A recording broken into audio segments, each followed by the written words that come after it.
제가 이해한 바로는 우리 모두는 깨달아 있으며 우리가 깨닫지 못했다는 개념을 버려야만 합니다. 제 말이 옳습니까? 그대는 일부분을 이해했다. 나는 깨닫지 않았다라는 것은 하나의 개념이다. 나는 깨달아 있다라는 것도 하나의 개념이다. 이해했는가? 이 두 개념을 다 버려라. 이제 무엇이 보이는가? 질문자는 잠시 동안 말이 없다. 아, 그대의 얼굴에 비치는 이 미소는 깨달아 있는 것도 속박되어 있는 것도 아니다. 계속 이 미소를 짓고 침묵을 지켜라. 미소를 지을 때 그대의 마음속에는 무슨 생각이 있는가? 그대는 누구인가? 누가 미소를 짓고 있는가? 속박과 자유를 버리면 미소가 있다. 이제부터 속박이나 깨달음 같은 말을 잊어버리고 앞으로 나아가라. 파파지, 저는 여기에 앉아 있은 지 며칠이 되었고 이런저런 질문들을 합니다. 그런데 스승님께서는 저를 바라보실 때마다 무슨 일이 일어나고 있는지를 모르겠습니다.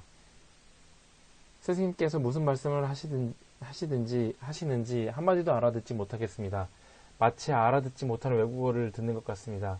알아듣기 위해 노력해야 합니까? 원한다면 그대는 노력할 수 있다. 누가 그대를 막겠는가?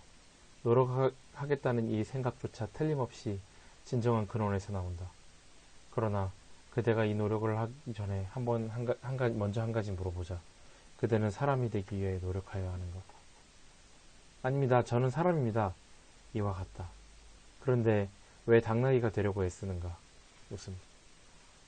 하지만 스승님께서 무슨 말씀을 하시는지 알아듣지 못하겠습니다. 지금처럼 스승님께서 저를 바라보실 때는 어떤 일이 일어나지만 저는 그것이 무엇인지 이해하지 못합니다. 이해할 필요가 없다. 나는 그대가 이해가 충족될 때까지 계속 얘기할 것이다. 이해하려는 노력이 끝나면 나의 얘기도 끝날 것이다. 그러므로 이해를 포기하라. 그러면 나 또한 말하기를 그만둘 것이다. 이해는 도움이 되지 않을 것이다. 그것은 귀에서 기억으로 곧장 갈 것이다.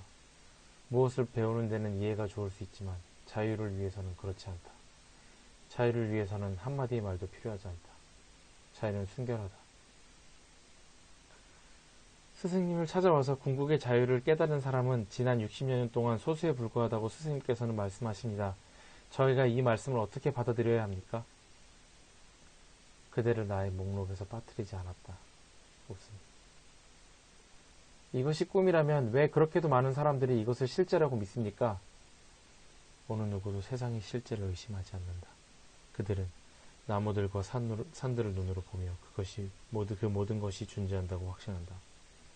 이 확신이 도전을 받을 때야 이 꿈을 의심하게 된다. 깨어나라. 그리하여 이것이 꿈임을 알아라. 어떻게 깨어나는가? 사상으로 깨어난다. 사상은 자유를 얘기하는 대화다. 사상을 통해서 그대는 몸과 이 모든 관계들로 이루어진 모든 꿈을 포기할 수 있음을 깨닫는다. 진정으로 깨어나기를 선택하는 사람은 대단히 드물다. 붓대는 깨어났다. 그는 젊고 아름다운 아내와 잠자고 있었다. 그러나 그는 깨어났다. 한쪽에는 아름다운 아내가 다른 쪽에는 아들이 왕궁과 코끼리들이 있었다. 그러나 그는 다른 무엇을 선택했다. 또 다른 왕도 깨어났다.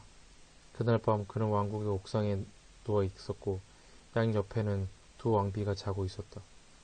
하늘에는 보름달이 떠 있었고 그는 달의 아름다움을 감상하고 있었다. 그때 흰 새 2마리가 날아갔다. 그는 문득 정신을 차리고 상황을 살펴보았다. 그는 왕으로서 궁궐에 살고 있었고 양옆에는 두 왕비가 있었다. 그는 세상에서 줄 수 있는 최상의 것을 누리고 있었다. 얼마나 운이 좋은 사람인가. 그는 조용히 일어나 왕궁을 떠났고 자유로운 삶을 위하여 숲으로 들어갔다. 그들은 여기저기에서 깨어남에 관한 여러 가지 이야기들을 발견할 수 있을 것이다. 깨어날 때 그들은 이 삶이 꿈꾸는 상태에 지나지 않음을 알게 될 것이다. 그대가 꿈꾸고 있을 때에는 이 모든 것이 실제처럼 보이고 그대는 자신이 꿈꾸고 있다는 것을 알지 못한다. 마침내 나는 어디로부터 왔는가? 나는 누구인가? 라는 질문으로부터 식별이 온다. 이 식별과 더불어 그대는 이 꿈의 본질을 깨달을 것이다. 무엇이 깨달음입니까? 나는 이 말을 쓰지 않는다. 실현하는 것입니까? 무우다. 어떤 것도 되지 말라. 깨달음조차도 어떤 무엇이 되는 것이다. 그대인 채로 존재하라. 그대 자신에게 이름을 붙이지 말라. 어떤 낙인도 갖지 말라. 낙인은 가축에게 찍는 것이다. 이름도 없고 형상도 없는 참나에게 어떤 꼬리표를 붙일 수 있겠는가? 깨달음이라는 이 단어의 근원은 무엇인가? 그것은 단어다.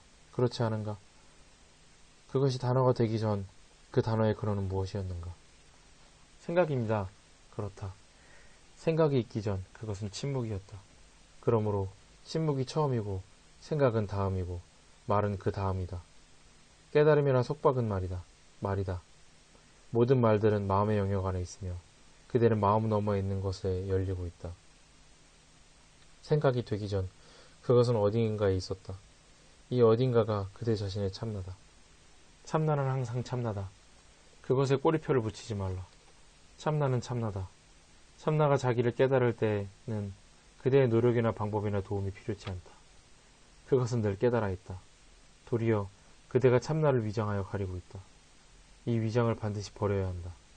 무엇이 위장인가? 위장이란 나는 이러이러한 사람이다라는 생각이다. 이런 생각을 버려야 한다. 이 생각이 없어지면 참나는 스스로 빛난다.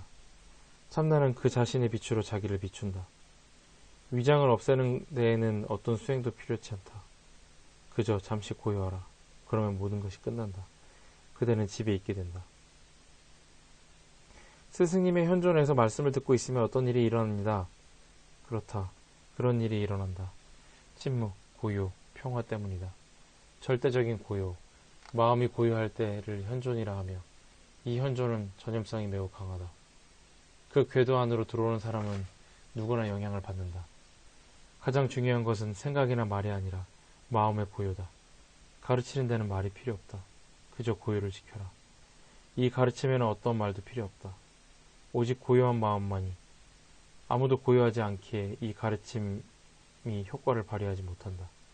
셀 수 없이 많은 책들이 있지만 효과가 없는 까닭은 책을 쓰는 마음이 고요하지 않기 때문이다. 어떤 수트라들이 큰 감동을 주는 까닭은 고요한 마음으로 쓰였기 때문이다. 말은 고요에서 일어나 비로소 말이 된다. 그러므로 고요 속에서 말하고 고요 속에서 들어라. 자유를 위해서는 말이 필요치 않다. 자유는 고요 속에서 전수된다.